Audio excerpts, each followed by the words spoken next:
장님에게 질의를 드리겠습니다. 집배원의 처우 문제가 심각하다는 것에 대해서는 잘 알고 계시죠? 집배원의 처우 문제요. 아, 예, 예. 예. 원인이 뭐라고 생각하십니까? 여러 가지 원인은 좀 복합적으로 일어난 것 같습니다.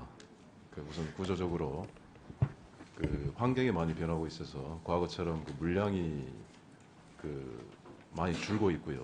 우리나라뿐만이 아니라 전 세계적인 현상이기도 하고요.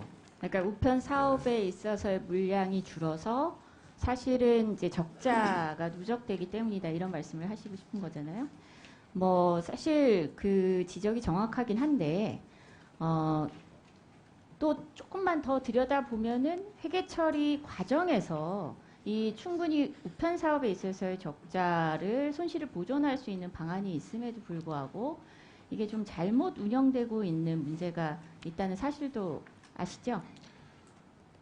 우편 예금 쪽에서 발생한 이익잉여금을 교차보조 형식으로 하고 있는데, 지금은 이익잉여금 중에 일부를 일반 회계에 전입을 받고 있습니다.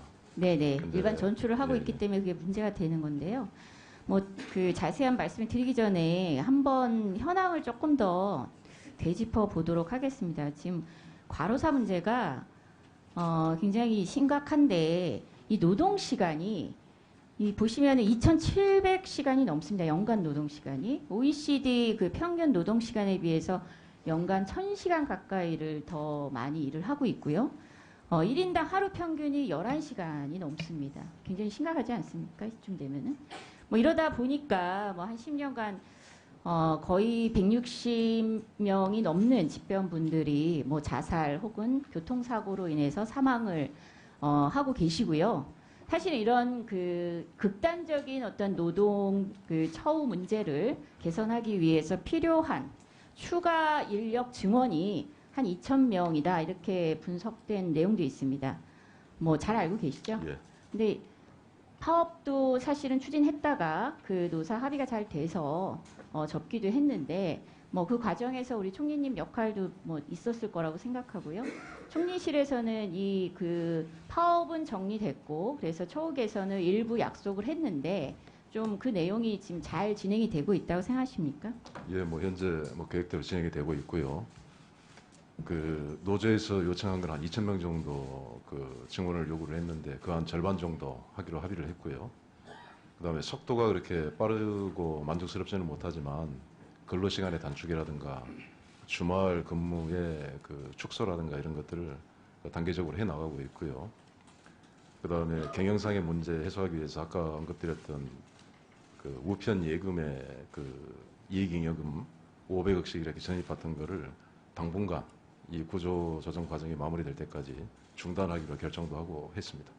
그러니까 이거 회계가 분리 운영되고 있는 것의 문제점에 대해서 좀 한 번 더 구체적으로 좀 짚어보겠습니다. 2016년 사례만 놓고 보면은요, 우편 사업 단기 손실이 2,428억 원이었고, 예금에서는 이제 1,502억 정도의 이익잉여금이 발생을 했습니다. 그러면 사실 단기 손실을 다는 아니지만 상당 부분 보존할 수 있었음에도 불구하고 그 중에 1,000억만 이 손실 보전에 활용이 되고 500억을 말씀하신 대로 일반 회계로 전출을 했습니다. 그 이후에도 마찬가지로 지속됐고요. 또 이거 외에도 또 이 공적 자금으로 또 빼는 돈도 있기 때문에 사실은 이 법에서는 분리 운영하되 손실 보존을 할 수 있다라고 적시하고 있음에도 불구하고 전혀 그것이 이루어지지 않고 적자가 누적이 돼서, 그래서 이런 극단적인 노동 환경을 계속 지속할 수밖에 없다는 것은 문제라고 생각하고요.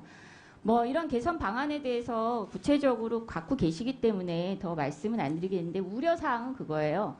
이게 올해 한 해만 일반회계 전출을 좀 이렇게 중지하고 또 다시 이것이 반복이 된다면 결국은 이 문제는 해결되지 않은 채로 남을 수밖에 없지 않느냐 해서, 사실은 구조적으로 해결해야 되지 않을까. 당분간 그냥 일반회계 전출을 자제하겠다, 이 수준이 아니라 좀 회계 운영에 있어서 근본적인 대책을 마련해야 되지 않겠습니까? 어떻게 생각하십니까? 예, 맞습니다.